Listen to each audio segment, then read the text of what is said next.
Lima, trabalhadora desta casa, e estamos aqui hoje para trocarmos e aprendermos um pouco mais sobre o Evangelho de Jesus através do Livro dos Espíritos. Estamos hoje na mesa com Ranieri, nosso convidado, que vem representando a Federação Pernambucana de Espiritismo, Espírita. E ao outro nosso lado, o Senhor José, como prece inicial. Nós vamos ter hoje a leitura do livro Caminho, Verdade e Vida, e nosso amigo Ranieri falará sobre o livro 2 do Livro dos Espíritos, capítulo 1, Progressão dos Espíritos, questões 126 e 127. Nós trazemos como avisos os seguintes lembretes. Está passando no Teatro Apolo às 19 horas, ainda tem amanhã, dia 25, dia 30 e 31, a peça O Penúltimo Ato. Uma peça bastante reflexiva sobre o planeta Terra e nós que habitamos nele, como podemos nos melhorar e melhorar também o nosso planeta. As vendas estão ainda com Fernando, nosso dirigente, quem quiser, ou mesmo lá no Teatro Apolo, lá no Cais de Santa Rita, por ali naquele trecho do Marco Zero, aliás. Nós temos trabalhos assistenciais, como a sopa, todos os sábados, de 8 às 12, onde nós aceitamos e convidamos a todos para os trabalhos e aceitamos doações de verduras, de pão e principalmente do trabalho voluntário. Temos o trabalho das gestantes nas quartas-feiras, que acolhe, orienta as mães que vêm em busca de um enxoval para acolher e abrigar a criança o espírito que está vindo. Aceitamos também doações de roupinhas de bebê, de agasalhos, de higiene para as mães. Temos o lado germano, que atende as crianças que se alimentam aqui de segunda a sexta, com as refeições. Então, toda ajuda também é muito bem-vinda, tanto de voluntário quanto de alimentação. Temos o bazar, que também atua para nos ajudar. Recebemos também doações.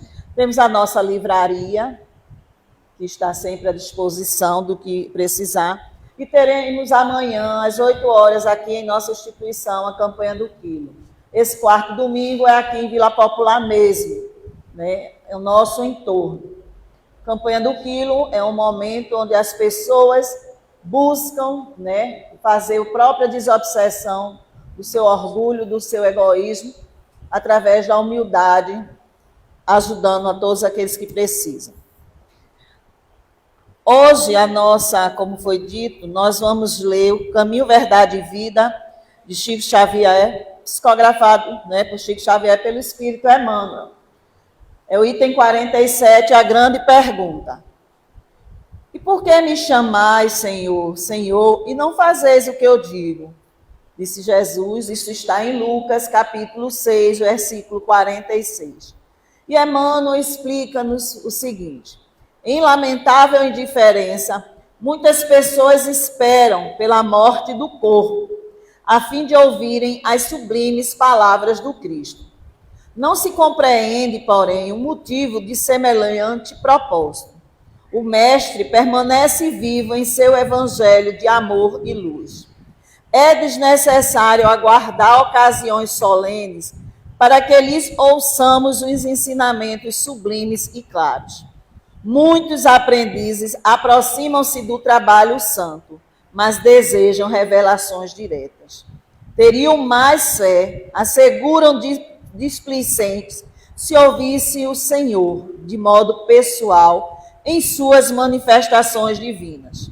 Acreditam-se merecedores de dádivas celestes e acabam considerando que o serviço do Evangelho é grande em demasia para o esforço humano e põe-se à espera de milagres imprevistos, sem perceberem que a preguiça sutilmente se lhes mistura à vaidade, anulando-lhe as forças.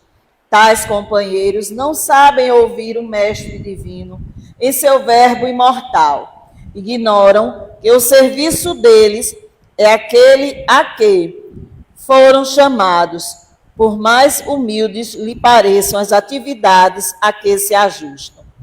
Na qualidade de político ou de varredor, num palácio ou numa choupana, o homem da terra pode fazer o que lhe ensinou Jesus. É por isso que a oportuna pergunta do Senhor deveria gravar-se de maneira indelével em todos os templos, para que os discípulos, em lhe pronunciando o nome, nunca se esqueçam de atender sinceramente às recomendações do seu verbo sublime. Vou passar para nosso irmão Luciano José, trabalhador desta casa também, para fazer a prece inicial. Meus irmãos, devemos nossa palavra. São Jesus, e na glória de Deus, estamos na vontade de sempre.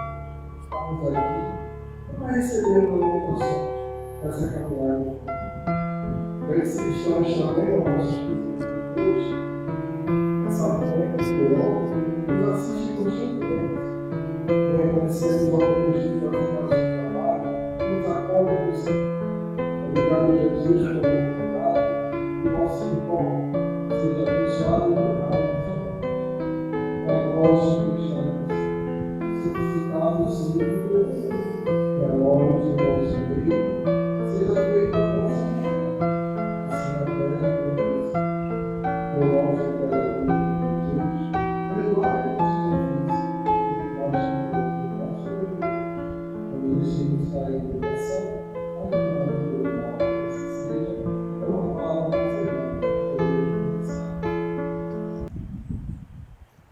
e assim, Senhor Jesus, com a assistência do nosso Mestre, Deus do nosso Pai, os bons espíritos que aqui se encontram, Zé de Menezes, damos por início a reunião pública da noite de hoje. Muita paz para todos.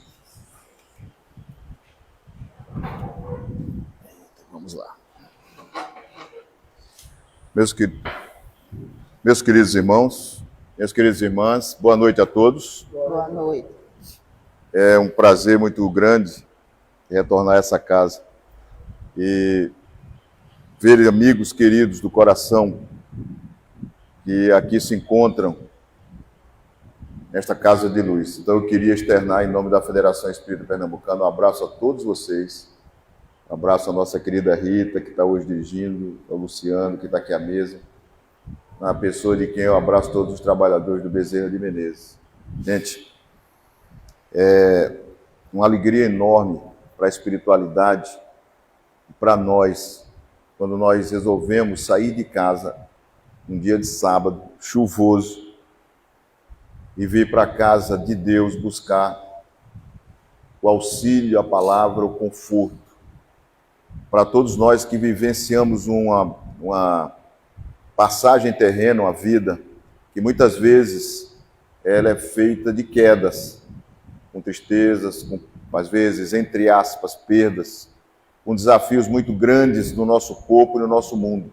Basta a gente olhar hoje para a nossa mídia e a gente vê a revolução moral que está sendo processada no nosso planeta. E nós precisamos saber de que lado nós vamos ficar.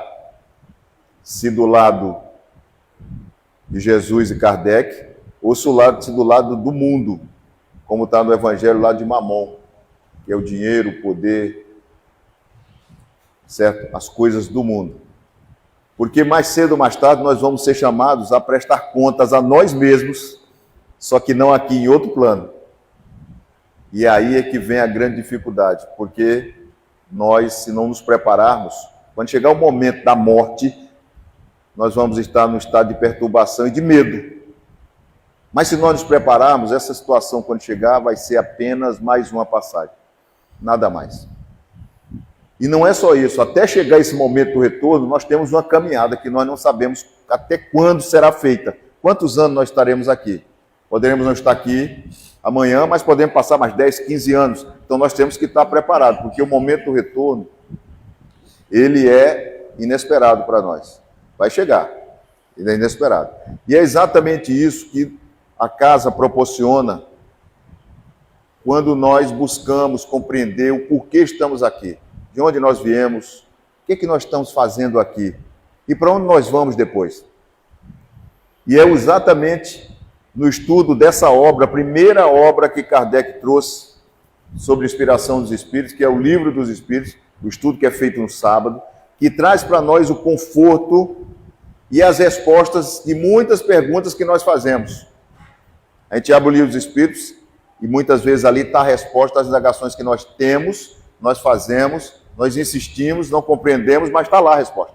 E hoje nós vamos estudar exatamente uma dessas partes, a progressão dos Espíritos. E vejam que coisa interessante, Kardec coloca essa progressão no livro 2, que trata dos espíritos, do mundo espírita, e depois dos espíritos. E a gente precisa entender o que significa isso, porque quando ele trata do mundo espírita, significa que tem um outro mundo além do nosso. É um outro mundo, que para muita gente é uma viagem, como diz o jovem. A gente vai estudar com os jovens, a gente ouve assim, mas tio, o senhor está viajando muito, né? Está numa viagem. Viagem para onde? É verdade, uma viagem. A nossa passagem terrena é uma viagem, que tem início e tem fim. Só que no mundo espiritual, essa viagem não tem fim. Como nós somos espíritos imortais, a gente vem para cá e retorna para lá. Vem para cá, vai chegar um momento que ele vai ficar lá direto. E vejam que Kardec trouxe nesse primeiro livro uma coisa interessante. Essa primeira versão do livro dos Espíritos, lançada em 18 de abril de 57, ela tinha 501 perguntas apenas, e apenas 3 partes. Parte primeira, parte segunda e parte terceira. Kardec, os Espíritos tinham que lançar na Terra a obra espírita. Tinha que lançar o marco inicial, e era o Livro dos Espíritos. Então Kardec lança a primeira versão, 501 perguntas. E ele, em janeiro de 58, ele lança a Revista Espírita e começa a divulgar na Revista Espírita os assuntos que deveriam ser aprofundados de conhecimento dele e trazido pelos Espíritos. Então ele colocava na revista, lançava e recebia a resposta. E isso vai proporcionar, em 58 e 59, até março de 60, que ele edite a segunda edição do Livro dos Espíritos. Mas já não é com 501 perguntas. A segunda versão sai com 1018, porque na contagem nós temos uma questão que não foi numerada e passou a ser 1019. Vejam, dobrou o número de questões. 501 para 1019, dobrou, mais do que dobrou, melhor dizendo. E ali ele lançou a pedra fundamental, filosofia espiritualista. Quando a gente pega o Livro dos Espíritos, logo na capa inicial, está escrito lá, filosofia espiritualista.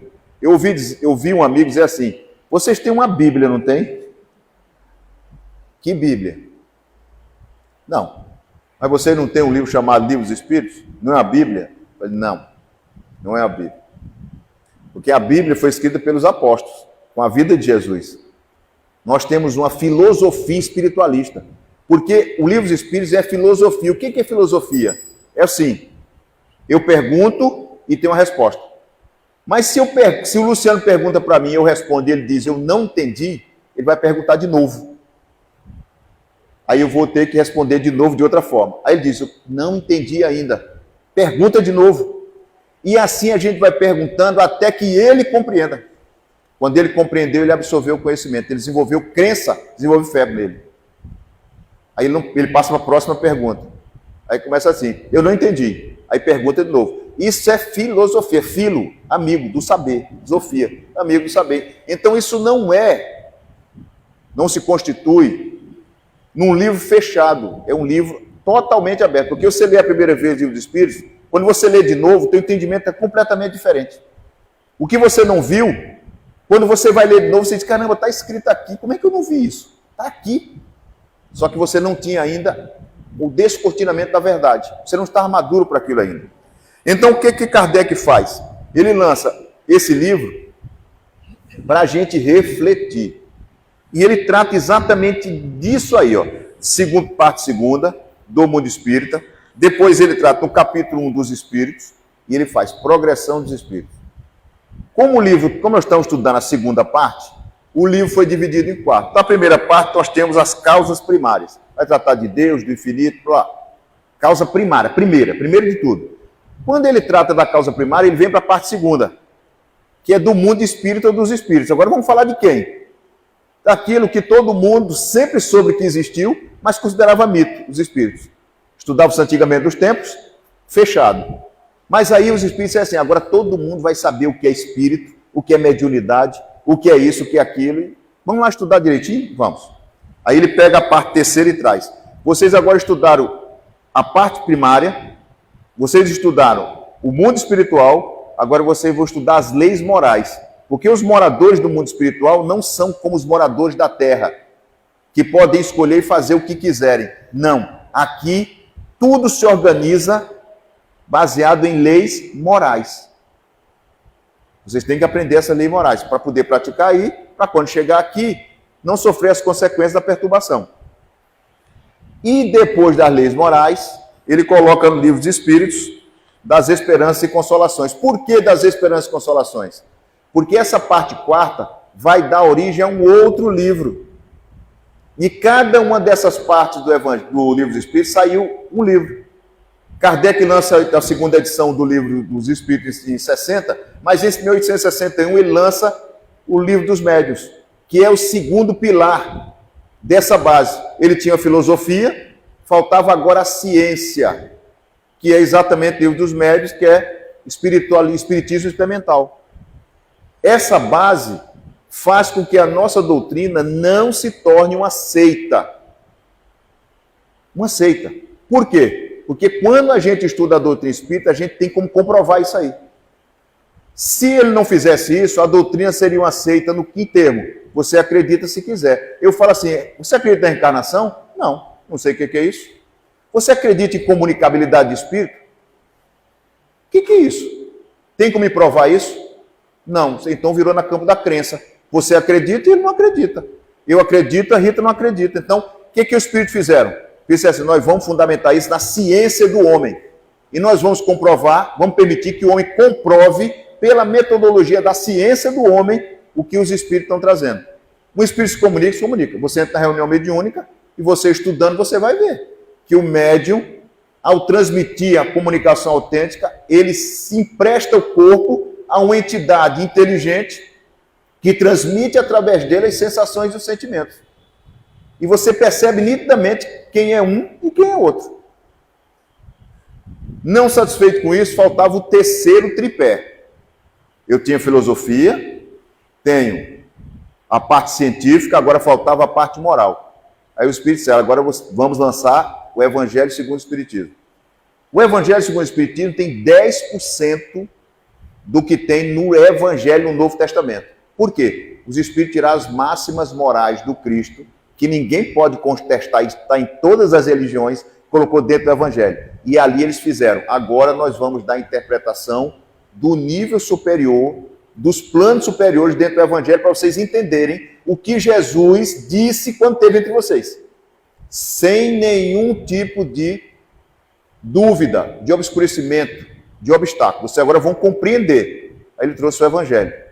Só que ainda faltava explicar algumas coisas que dominavam a cultura e ainda dominam, que é a coisa que foi colocada no nosso ser sobre conhecimentos após a morte, de para onde nós vamos, a questão do céu e a questão do inferno. A maioria de nós veio de outras religiões. E nessas outras religiões, quando você faz algo errado, assim, você vai para o inferno. Ou quando você faz coisa muito boa, assim, você vai para o céu. Aí os espíritos perguntaram, onde fica o inferno? Qual é o endereço? Qual é o endereço do céu? E quem diz que você vai para o inferno e que você vai para o céu? Porque Deus não condena. Se Deus é misericordioso e justo, Ele não pode dizer assim, você vai para o inferno e você vai para o céu. Por quê? Se eu errei, eu não posso me corrigir? Posso. Se você diz que eu vou para o inferno, e o inferno é uma condenação eterna, não tem lógica, Deus não é misericordioso. Aí Kardec pega e lança em 1865 o céu e o inferno. Faltava agora a última obra. Como Jesus, quando esteve entre nós, ele curou muita gente, e os homens da época não sabiam que era a cura, não entendiam que era a cura, transformar o que Jesus fez, por seu espírito evoluído e conhecer as leis da matéria, em milagre. Aí disse assim, agora nós vamos explicar para todo mundo, sem mistério, o que é o milagre. Aí ele lança a Gênese, os milagres e as predições, segundo o Espiritismo. Então, quando você lê o milagre, ou quando você lê a Gênese, desculpem, você vai perceber que tudo que Jesus fez, ele fez baseado em leis naturais. Ele andou sobre as águas, ele curou o leproso, ele fez isso, fez aquilo, baseado em leis naturais, não tem milagre. Não tem milagre. Aí vem o estudo de hoje. Quando a gente pega o livro dos Espíritos para fazer o estudo de hoje, a gente vai perceber algumas coisinhas. Primeira parte, do mundo espiritual. Ele trata do mundo espiritual. Mas eu preciso saber o seguinte, o que é o mundo espírita? Se ele está falando de mundo espiritual, nós temos então que raciocinar que nós estamos no mundo físico, que é o mundo terreno. Mas ele diz que existe um outro mundo, que não é parecido com o terreno, porque ele é fluídico, ele é etéreo. Então ele estabeleceu ali dois mundos, um mundo nosso e um mundo fluídico. Nós estamos aqui e acreditamos que o outro mundo não existe. Mas os espíritos que estão lá dizem, o de vocês aí é que não existe. Porque o nosso é o verdadeiro, o de vocês é uma imitação. Aí Kardec pega, vai lá na introdução do Livro dos Espíritos, no item 6, onde estão os postulados espíritas, e ele faz um estudo, uma introdução. Tem muita gente que pega o Livro dos Espíritos e já parte logo para a primeira questão, que é Deus? Aí não leu a introdução. Na introdução está todo o alicerce de tudo que vai ser, vai ser tratado no Livro dos Espíritos. Inclusive, os postulados que permitem dizer por que você é espírita. Muita gente tem medo de dizer assim, chega num ambiente, qual é a sua religião? Aí baixa a cabeça. Não vou dizer que é minha religião, não. Por quê? Ou com medo de dizer que é espírita e ser chamado de macumbeiro, pelo preconceito, ou então com medo de ser espírita e dizer assim, por que você é espírita, Rita? Diz para mim, para que eu compreenda, se for bom eu siga você. A pessoa diz, ih, rapaz, caramba, e agora? O que é que eu falo? Não sei. Mas está lá na introdução do Livro dos Espíritos, no item 6, é só ler. Por que eu sou espírita? Porque eu creio em Deus. Primeiro item. Segundo, creio na reencarnação. Creio na comunicabilidade do espírito. Creio na imortalidade da alma. Creio na pluralidade dos mundos. Creio no amor e na caridade como forma de transformação do ser humano. Agora eu pergunto para vocês, isso não está nas outras religiões? Não tem imortalidade na religião católica, religião budista, protestante, tem não? Não tem reencarnação da outra religião? Aí os outros que não compreendem dizem, vocês são um bando de alienados, de postulantes disso, daquilo, aquilo outro. E nós não somos, nós professamos aquilo que está no outro meio. Não tem médium nas outras religiões? Não tem pastor médium? Não tem padre médium, não? Eu conheci no Rio de Janeiro, quando eu estava trabalhando lá, um padre que foi estudar dentro do SEEG. E a gente não descobriu, foi estudar o ESD, Estudo Sistematizado da Doutrina Espírita. Por quê? Ele era da igreja de São Francisco, ali perto da Candelária, e ele colocava a mão sobre a água, e a água sofria uma transformação e curava algumas pessoas. A pessoa, mas o senhor é médium. O senhor cura.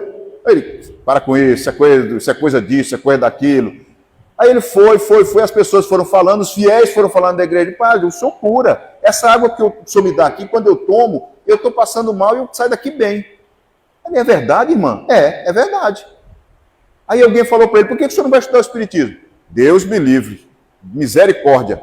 Mas isso foi matutando, isso foi incomodando a mente dele.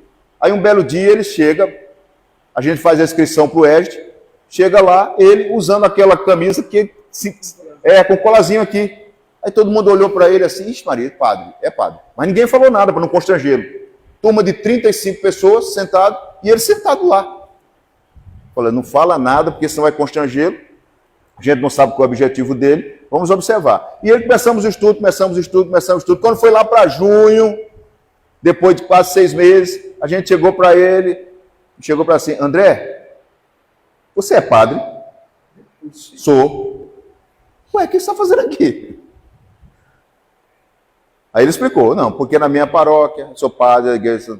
A primeira coisa que ele falou, antes de falar tudo isso, falou assim, ó, gente, pelo amor de Deus, não digam para ninguém que eu sou padre. Não diga para ninguém. Eu falei, calma, fique tranquilo. Mas por quê? Não, porque na minha igreja eu faço a bênção da água, e quando eu faço a bênção da água, as pessoas dizem que se curam. E eu vim entender isso aqui, eu quero saber o que significa isso. Perfeito. E continuou estudando. Falei, bom, fazia as perguntas, a gente fazia agora todo mundo ficou com medo. Por quê? Ele conhecia a Bíblia como ninguém. Se você falasse alguma coisa da Bíblia errado, tu ia levar logo uma correção imediata. Vamos estudar. Agora todo mundo tem que se preparar. E ele começou a estudar, fez o primeiro ano, segundo ano, terceiro ano, terminou o EJA. Aí todo mundo quer, agora ele vai embora. Ele falou, não, agora eu vou para a mediunidade. Vou estudar mediunidade. Eu agora sei que eu sou médium. Eu tenho certeza que eu tenho mediunidade. E eu quero saber como é que eu posso trabalhar essa mediunidade em prol do semelhante. E foi estudar 2 anos da mediunidade. Quando ele terminou, ele não se tornou espírita. Ele voltou para a igreja dele a ser padre, porque o bispo autorizou que ele fizesse, ele voltou para a igreja dele normalmente. Só que agora ele era um padre espiritólico. É um padre espírita, um padre católico espírita. Por quê? Porque ele vai desenvolver lá os postulados espíritas que são universais. Aí Kardec pega assim, coloca lá na introdução, veja que coisa interessante. Ele diz assim, ó, os seres materiais constituem o mundo visível, ou corpóreo, e os seres imateriais, o mundo invisível, ou espírito. Então, nós que estamos aqui, compomos o mundo corpóreo. E os espíritos compõem o mundo invisível. Aí ele divide agora, ele vai explicar. O mundo espírita é um mundo normal, primitivo, eterno, preexistente e sobrevivente a tudo. Se é o mundo primitivo, quer dizer que é o mundo primeiro. Ora, se o mundo espiritual é o mundo primeiro, o mundo corpóreo é o quê? Só pode ser o segundo. É o que os espíritos vão dizer para ele, ó. O mundo que vocês vivem aí é um mundo secundário, poderia deixar de existir ou não ter existido jamais, sem que por isso se alterasse a essência do espírito, do mundo espiritual. Aí você pergunta assim, nós tivemos uma Primeira Guerra Mundial, não tivemos? Tivemos a Segunda Guerra Mundial, não tivemos? Hoje o medo que a gente tem de uma Terceira Guerra Mundial, porque com as armas que o homem tem, se desencadear uma Terceira Guerra Mundial, a probabilidade é que o planeta ele sofra uma consequência enorme de uma maior parte de nós não consiga mais viver nele. Aí você diz, eu sou espírita, eu tenho medo disso? Não, porque se eu morrer, eu vou para onde? Eu vou para o mundo espiritual. Não muda nada. Só que Deus, que permitiu que Jesus construísse tudo isso, vai deixar que isso aqui seja destruído por nós? Não. Não. Então esse mundo secundário que é o nosso, ele poderia nem ter existido. E os espíritos são sábios com isso. Por quê? Porque ele tira de nós o medo da morte. Não tenha medo de morrer não, meu filho. Fique tranquilo. Aí ele vem no segundo ponto, que diz assim, se o espírito vive no mundo espiritual, nós vemos no mundo terreno, como é o mundo espiritual? Tem pessoa que diz, eu nunca fui lá, como é que eu vou saber? Ora, se diz isso, de onde nós viemos? O problema é que nós não lembramos. E tem outro detalhe, nós pertencemos a 2 mundos. Porque quando a gente está na vigília acordado como nós estamos vivendo o mundo corpóreo. Mas quando a gente dorme, nosso espírito vai para onde? Para o mundo espiritual. Então nós somos seres duplos. Vivemos aqui e vivemos lá. Vivemos lá e vivemos aqui. E essa troca é permitida para que a gente tenha a possibilidade de se retemperar no mundo espiritual e voltar para cá. Para continuar a jornada terrena que muitas vezes não é fácil. E ele, Kardec, sabendo disso, para deixar escrito, ele vai perguntar para os espíritos. Ele diz assim, na questão 84, os espíritos constituem um mundo à parte, fora daquele que vemos? Mundo à parte. Por que ele está perguntando isso? Porque quando a gente fala de espírito, a gente pensa que é uma coisa diferente de nós. Que ele vai preparar lá para o futuro, para tirar uma dúvida nossa. Aí os espíritos respondem, sim, o mundo dos espíritos, ou das inteligências incorpóreas, é um mundo à parte. E deixa aí, e não continua mais nada. Kardec, não satisfeito, ele já tinha dito na introdução que existem 2 mundos. Aí ele vai confirmar com os espíritos.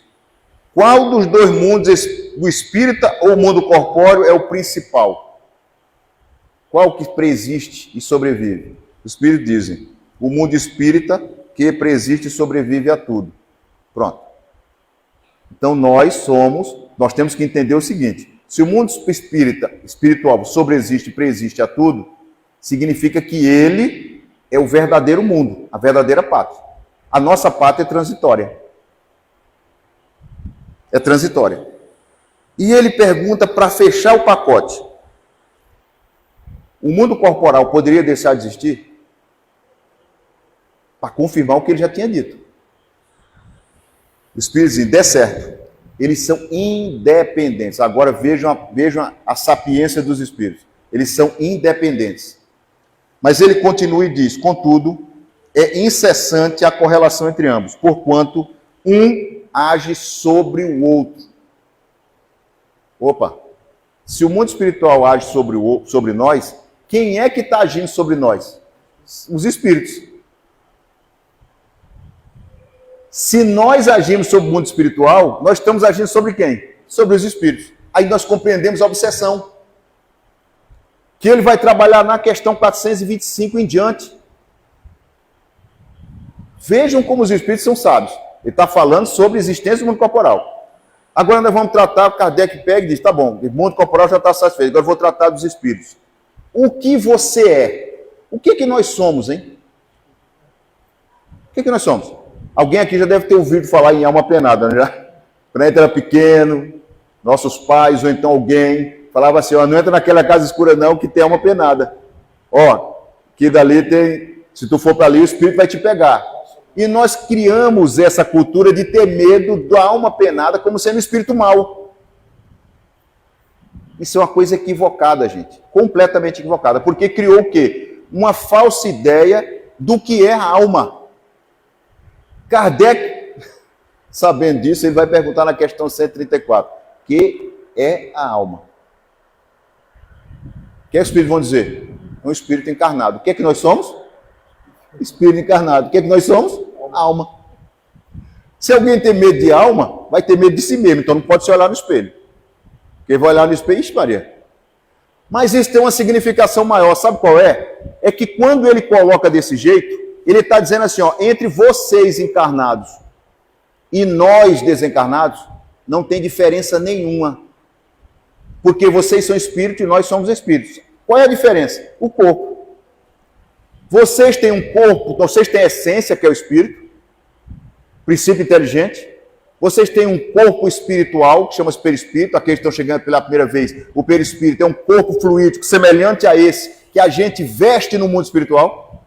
E vocês têm um corpo físico.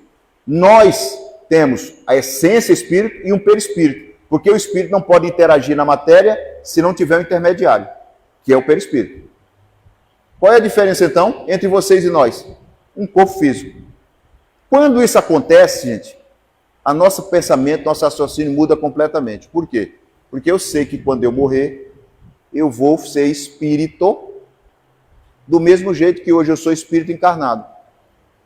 E isso faz com que todos os ensinamentos que estão aqui passem a ter um valor diferente e importante para mim, porque eu passo a agir sob o efeito da moral, sem que eu seja obrigado ou induzido ou coagido por lei nenhuma.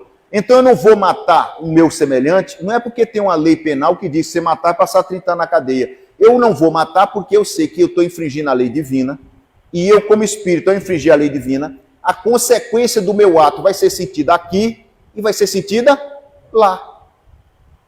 Eu não vou roubar, eu não vou furtar, eu não vou agredir a Rita, porque eu sei que a minha agressão a ela é uma infração à lei divina. A minha consequência qual será? Aqui, se eu tiver consciência, ou então será lá, se eu deixar o barco rolar. Então o que isso vai acontecer? Eu vou ter um freio moral nas minhas atitudes aqui encarnado. Eu não vou praticar as coisas que são divinas, porque eu sei que eu vou estar infringindo a lei. Se todos nós tivéssemos consciência disso, nós teríamos esse monte de coisa que a gente está vendo hoje aí na mídia, na humanidade, no Brasil, no exterior. Não. Porque os seres iam olhar assim, caramba, eu estou fazendo isso, mas eu estou fazendo isso porque eu tenho poder, mas o meu poder acaba quando eu morro. Quando eu chegar no mundo espiritual, eu não sou juiz, eu não sou presidente, eu não sou deputado, eu não sou fulano, não sou presidente de empresa, eu não sou dono disso, nada. Você vai ser igual a qualquer outro.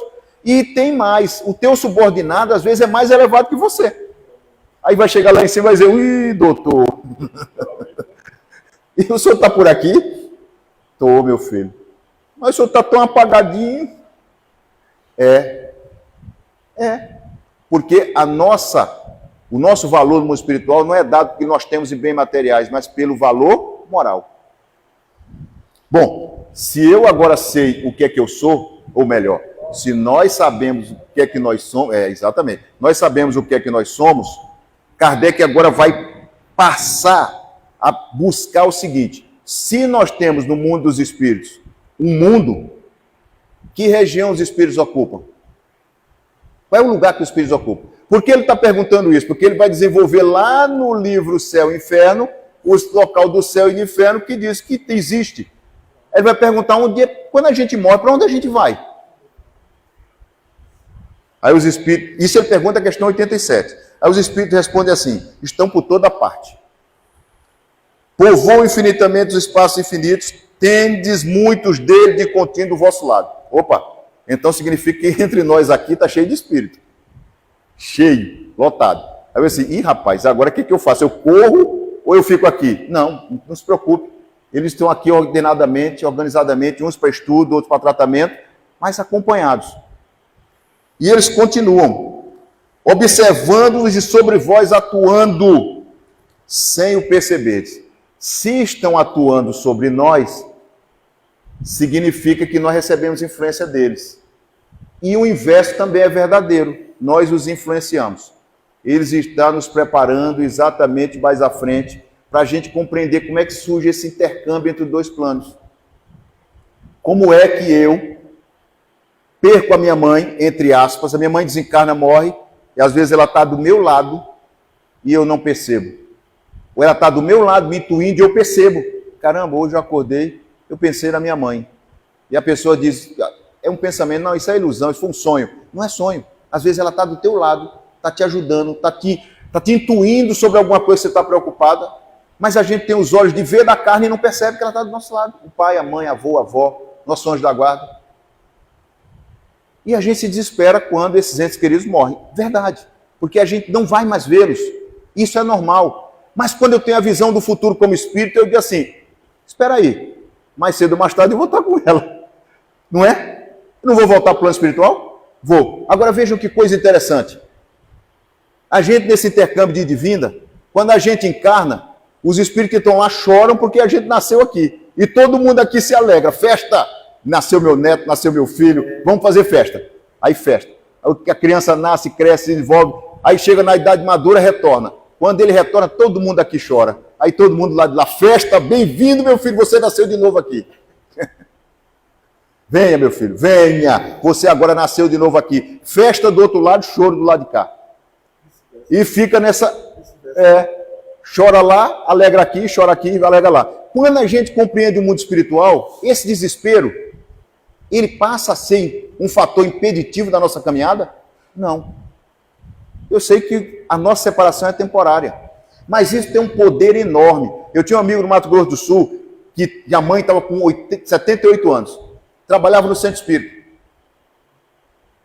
Um belo dia, ela passou mal, levou para o hospital, aí o médico descobriu a doença do século.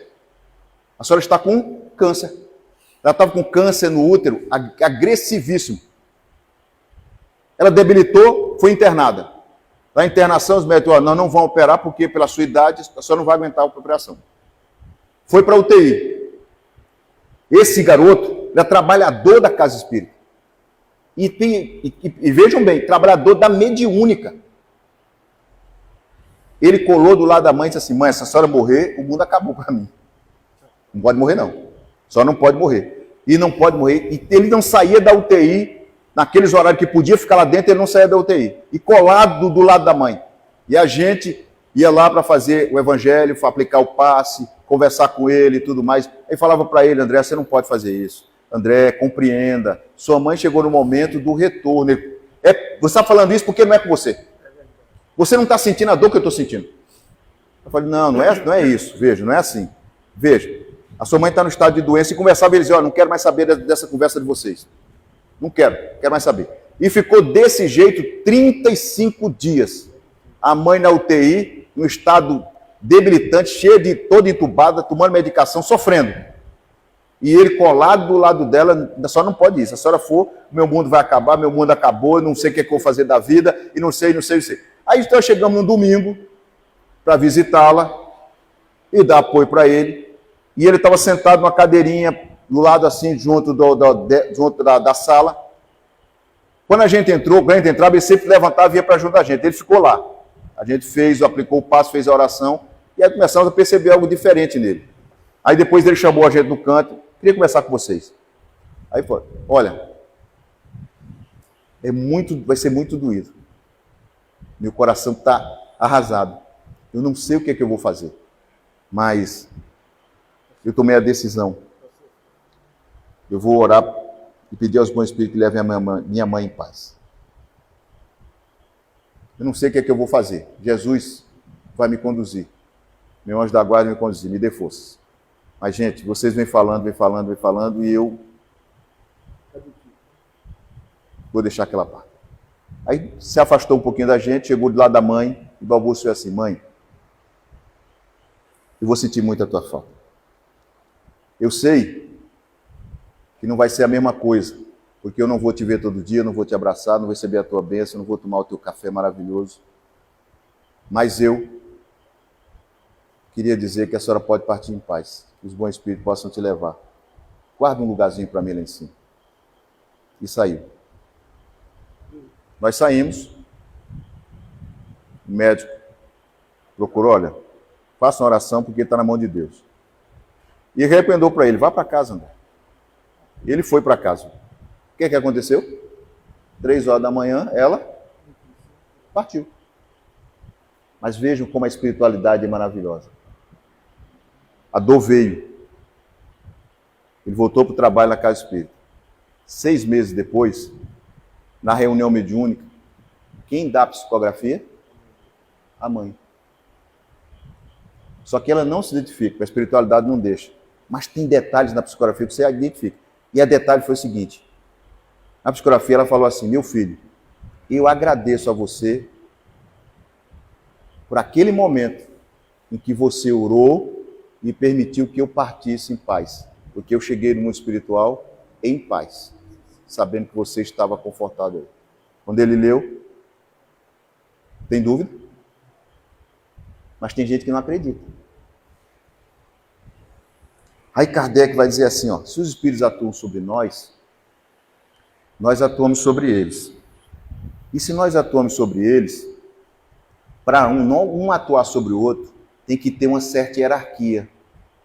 Porque se eu atuo sobre o Luciano e ele está consciente, a minha atuação não surtirá efeito se for no campo do mal, do equívoco. Daí Kardec tirou uma conclusão e começou. Bom, se os espíritos não atuam sobre outro e têm influência, como é que os espíritos progridem? Aqui nós sabemos como a gente progride. Como é que o espírito progride lá? Aí ele vai perguntar na questão 115. Diz assim, dos espíritos, uns terão sido criados bons e outros maus? Ou seja, Deus, quando criou o primeiro espírito, simples e ignorantes, ele criou espíritos bons e outros maus? Por que nós não temos a dualidade do bem e do mal no universo criado pelo homem? Que é um equívoco, uma ilusão. Não existe briga do bem e do mal. Existe sim o bem que impera no universo. O mal fomos nós que criamos por desconhecimento da lei divina. Aí os espíritos respondem, Deus criou todos simples e ignorantes. Isto é, sem saber. Simples é sem o saber, sem o uso da vontade. Ignorante é sem conhecimento. Todos foram criados iguais. Se todos foram criados iguais, como é que tem gente que faz o mal? Aí vem uma coisa interessantíssima. Porque quando a gente trabalha com a progressão, quando nós saímos, princípio inteligente, do reino animal e adentramos no reino do homem hominal, simples e ignorante, lá na base, nós estamos mais ligados ao reino animal, levados pelo instinto, do que pelo espírito. Mas quando é que nós temos capacidade de sozinhos escolhermos o nosso destino? Usar o livre-arbítrio é responsabilidade. Quando é que a gente tem capacidade de dizer, eu vou fazer da minha vida o que eu quiser? Perguntaram isso para Kardec, aí Kardec não tinha a resposta dos espíritos. Ele lançou na revista de janeiro de 1864. E ele vai desenvolver no capítulo 3, item 9 da Gênese. Ele pergunta isso para os espíritos e lança na revista para todo mundo responder. Aí os espíritos vão trazer e vão dizer o seguinte: não é nem após a primeira, nem após a segunda, nem talvez após a centésima, mas só após a milésima encarnação que o espírito tem capacidade de usar o seu livre-arbítrio. Gente, 1000 encarnações. Durante esse período, você está sendo tutelado pelos bons espíritos. Você encarna, desencarna. Encarna, desencarna, porque você está no período extintivo. Você está vivendo aquele período dos hominídeos, que viviam para cá para caçar, reproduzir e depois morrer. Aquela pirâmide de Maslow, aquela pirâmide da parte básica. Então, depois de 1000 encarnações, é que eu tenho capacidade de usar o meu livre-arbítrio. E quando eu uso o livre-arbítrio, que é o poder de escolher, livre-arbítrio é eu tendo o poder de escolher. Você adquire a responsabilidade e desenvolve a intelectualidade, ou seja, o conhecimento. E aí você passa a ser responsável pelos seus atos. 1000 encarnações. Vamos fazer um cálculo aqui rápido? Bota aí a média de vida nossa de 100 anos. 1000 encarnações dá quantos anos? 100.000 anos. Terrenos. Porque para o espírito não existe tempo, é atemporal. 100.000 anos a gente leva para adquirir a capacidade de escolher, de ter poder de escolha. Aí nós vamos aí progredir e vamos ver. Bom, se os espíritos progridem depois que adquirem a responsabilidade, então está distribuído em hierarquia. Como é que é essa hierarquia no mundo espiritual? Aí os espíritos vão intuir Kardec, vão colocar lá na questão 100, e ele vai colocar didaticamente 3 ordens com diversas classes. E vai dizer assim, ó, na terceira ordem estão aqueles espíritos criados simples e ignorantes que estão caminhando. Porque para esses espíritos a matéria tem mais preponderância do que o espírito. Ele está aqui, ele só vê a coisa da matéria. Tem muita gente que está vivendo essa época ainda. Só vê matéria, não vê espírito. Espírito é fantasma. Aí ele pega e diz, nessa terceira classe, nós vamos colocar 5 ordens, que são os espíritos impuros, levianos, o espírito pseudo-sábio, neutro, batedor. Aí depois diz, tem uma segunda ordem. Nessa segunda ordem prepondera aqueles que veem o espírito mais do que a matéria, mas ainda estão sob influência da matéria. Ele pega e coloca 4 classes. São os espíritos benévolos, sábios, de sabedoria e os superiores. Veja, quando a gente fala de um espírito superior, a gente diz, esse espírito é puro, não é. Esse espírito superior está na segunda classe, portanto ele ainda sofre influência da matéria. Se ele encarnar e ele não estiver conectado com o divino, ele falha. Acima desses estão da primeira ordem, são os espíritos puros. Qual foi o único espírito puro que encarnou na Terra? Hein? Alguém tem dúvida? Alguém não sabe? Jesus. Jesus teve influência da matéria sobre ele? Não. Não. Tanto é que quando ele ia curar as pessoas, ele diz assim, ele disse, eu curei você? O que ele dizia? A tua fé te curou. Ele estava motivando-nos a ter fé e acreditar que nós podemos agir como ele agia. Ele conhecia a lei da natureza.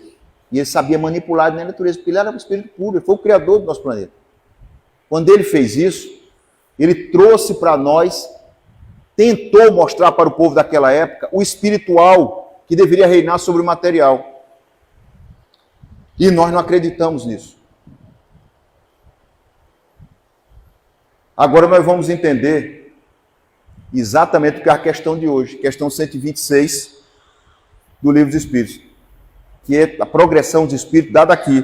Por quê? Porque o Kardec vai perguntar para os espíritos assim, ó, chegados ao grau supremo de perfeição, grau supremo de perfeição é o espírito puro.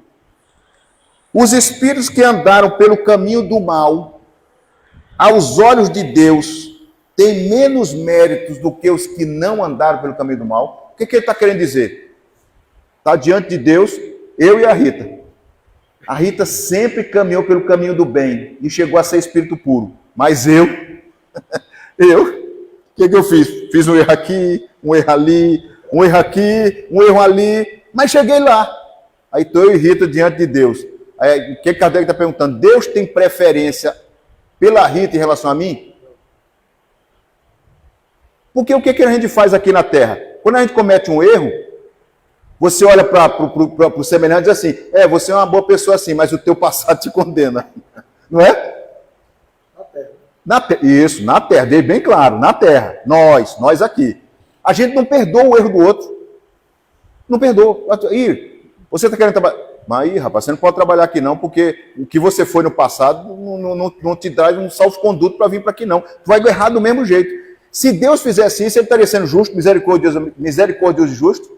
Não. Então Deus não olha para o que nós fizemos no passado. Ele olha para o que nós estamos naquele momento. Aí os Espíritos vão responder assim, ó. Deus olha de igual maneira e complementa. E a todos amas com o mesmo coração. Olha para todo mundo igual e com o mesmo coração. Isso tem uma importância enorme. Sabe por quê? Porque não existe condenação no mundo espiritual. Se eu errei aqui, eu errei, mas eu não posso acertar? Posso. Sabe o que os homens fizeram? Transformaram o que a nossa igreja co-irmãs consideram de pecado num ato incorrigível. Porque quando você peca, você infringiu a lei de Deus, você vai para o inferno. Ou você vai para qualquer outro lugar, menos para os lugares sagrados. Mas Jesus era judeu e o judeu não via o pecado desse jeito. Como o judeu via o pecado? O pecado para o judeu é errar o alvo. Eu não posso errar o alvo? Posso. Mas eu não posso acertar? Posso. Então não é diferente do que foi feito pela Igreja Católica, por exemplo, no Concílio de Nicéia, que transformou o dogma do pecado em algo que só os integrantes da igreja podiam absolver. Eu te absolvo, você está perdoado dos pecados. Porque eles criaram a concepção de que o postulante máximo da Igreja Católica é o representante de Deus na Terra. E ele confere dons aos seus representantes para absolver ou condenar, que são os padres. Então o padre diz, eu te absolvo de todos os teus pecados. Você está absolvido se você não mudou seu pensamento? Não. Não. Absolutamente não. Se você continua sendo egoísta, vaidoso, orgulhoso, e um padre diz para você, você está perdoado, quando você chegar no mundo espiritual, está perdoado? Não. Porque o perdão é teu interior, é tua correção, eu errei o alvo. Eu tenho consciência que eu errei o alvo, agora eu vou voltar e vou corrigir o erro que eu cometi. Isso é evolução. E ele não satisfeito, já sabendo que a gente ia perguntar, para não deixar dúvida, ele pega a questão 127 e diz assim, muito bem, se não tem diferença entre dois espíritos puros, que um caminhou pelo bem e outro pelo mal, os espíritos são criados iguais quanto às faculdades intelectuais? Ora, o que ele está querendo dizer com isso? O espírito, quando adquire a capacidade de inteligência, e ele passa a usar a inteligência para ser co-criador com Deus, eles foram criados iguais, lá na base. Os espíritos respondem, são criados iguais. Porém, não sabendo de onde vem. Então, a gente não sabe a nossa origem, de onde a gente veio. Como é que se deu essa passagem do reino animal para o nominal? É uma lacuna que ninguém sabe. Mas eles continuam. Preciso é que o livre-arbítrio siga o seu curso. Eles progridem mais ou menos rapidamente em inteligência com moralidade. Por que o livre-arbítrio siga o seu curso? Porque tem um período em que você não vai poder usar o livre-arbítrio. Lembra que eu falei? 1000 encarnações? Ele vai seguindo o curso. Que curso é esse? A lei do progresso. Você progride, querendo ou não querendo. Gente, hoje vocês têm dúvida que as coisas estão evoluindo numa rapidez enorme. Quem fica olhando, daqui a pouco está sendo empurrado pela lei do progresso. Não está? Você compra um celular hoje, daqui a um mês aquele celular está defasado. Não é? Você vai estudar numa faculdade um assunto, me formei, sou médico. Não vou estudar mais nunca. Meu amigo, em um mês tu está defasado, porque já tem novas técnicas, novo conhecimento, novo isso, novo aquilo. O avanço, a corrida está enorme. Hoje nós temos inteligência artificial, que se tiver gente que não tenha cuidado, ela faz tudo por você. Tudo. Você pergunta, faça uma monografia para mim, ela faz. Monte um site, ele monta. Interpreta o livro dos Espíritos, ele interpreta. Só que quem tem que dar o feedback e ser o crivo, fazer o crivo crítico, somos nós. Porque senão ela vai colocar coisa e vocês dizem, isso é verdade, mas ela está fazendo a mentira, porque ela é uma inteligência artificial. Então nós temos que acompanhar a evolução, senão a gente fica para trás. E essa rapidez, ela depende de nós. Teve gente na pandemia que passou a usar o computador, não foi? A gente ficou preso em casa na pandemia. Não? E teve estudo online, não teve? Aí tinha gente, eu não sei mexer no computador, não sei nem onde liga. Usar ferramenta de comunicação, vixe Maria. Teve gente que foi desesperado. Professores, então, que não tinham essa habilidade e em pouco tempo tiveram que aprender. Hoje, isso é normal. Você entrega para uma criança um celular, ela mexe melhor do que você e ainda te ensina. Pega o netinho, entrega o celular para ele. Meu filho, eu não sei mexer no WhatsApp, não. Ensina para o vovô como é que mexe no WhatsApp. Vem cá, vô, sente aqui. E ensina. E se tu não souber, da segunda vez, mas vovô, eu não te ensinei. E tu não aprendeu ainda, vovô. A minha netinha é assim, ó, quando eu não sei, ela tem 5 anos e você não acredita. Ela, vovô, me dá teu celular aqui. O senhor não sabe fazer isso, não? Eu falei, onde é que você aprendeu isso? Onde é que você aprendeu isso? Quando eu vi na escola e só vi. Os meninos sabem mexer, são burrinhos. Falei, não faça isso, não diga isso. Não, mas eu ensino para eles, eles não sabem. Eu ensino para a tia lá na escola, ela não sabe mexer no celular. Eu falei, tá certo, tá bom, minha querida, vamos ficar tranquilo. E Kardec vai trazer isso para a gente, na informação, numa nota, nessa questão, dizendo assim, nós somos espíritos criança. Por isso que a gente se rebela com as coisas que a gente não compreende. Então o espírito superior olha para nós, não é com raiva, ele olha para nós como uma criança incapaz, que vai crescer e está no mesmo lugar deles. Só que nós estamos aqui ainda em rebeldia. E ele diz, calma meu filho, você vai crescer, calma, fique calmo, não se desespere. Você vai crescer, vai compreender o que você está passando e você vai chegar aqui como eu. Por quê, gente? No universo tem uma lei chamada lei de solidariedade. Leon Denis escreve, do átomo... Não, Leon Denis não. Kardec escreveu, Leon Denis desenvolveu. Do átomo ao arcanjo existe uma ligação.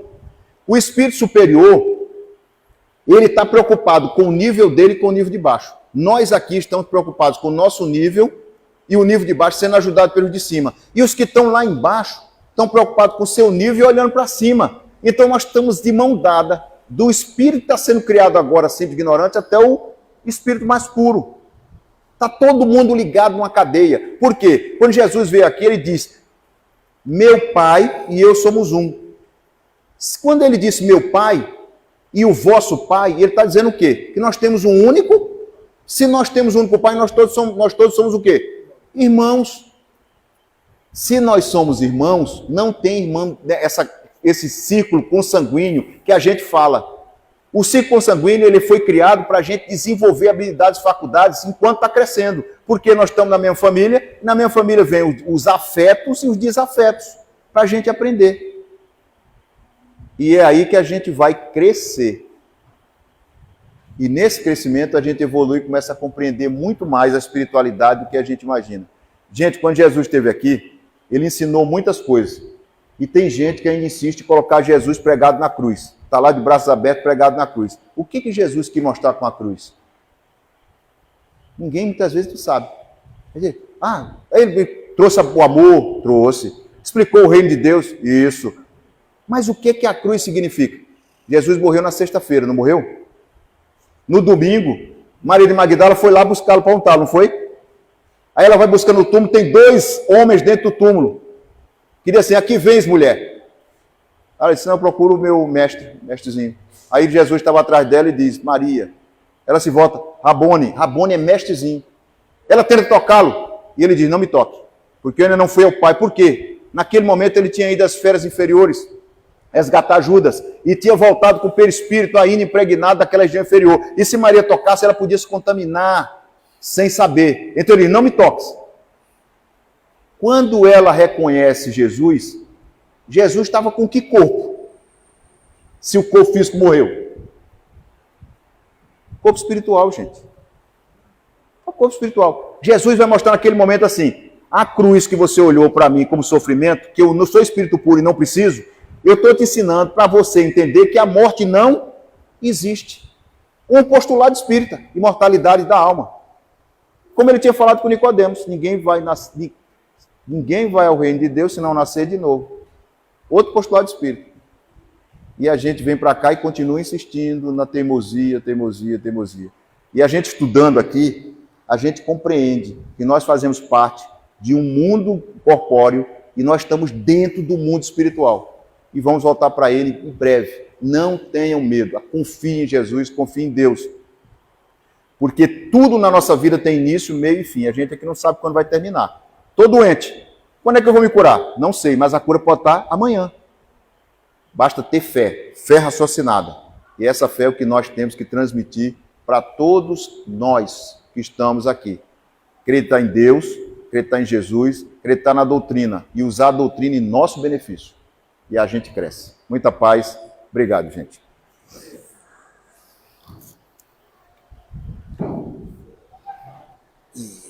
Meus irmãos, uma excelente reflexão para nós e o nosso progresso, porque o nosso progresso é individual e nós vamos atingir a coletividade. Agradecemos, irmã, um grande abraço fraterno da Federação Espírita, Pernambuco, através dos nossos trabalhadores e amigos do Bezerra de Menezes, lá de Germânia. Nós vamos levar o nosso pensamento ao alto para agradecer. Pai Celestial, Jesus divino e amado Mestre, nosso amigo, nosso irmão, Bezerra de Menezes, lá de Germânia, irmãos benfeitores que aqui se encontram, derrama sobre todos nós as tuas bênçãos, nos guia, nos protege no decorrer dessa caminhada. Abençoa aqueles que se encontram nas marquises, aqueles que estão nas penitenciárias, aqueles que estão, Senhor, nos leitos dos hospitais, que todos recebam as tuas bênçãos. Agradecidos pelas palavras que possamos fazer a reflexão de nos melhorarmos para sermos melhores amanhã do que foi ontem e do que hoje. Atendei as nossas preces e pedidos, que voltemos para os nossos lares na tua santa e divina paz. Muita paz para todos, muitíssimo obrigado por mais esse momento de ouvir o teu Evangelho, Jesus. Muita paz. Assim seja.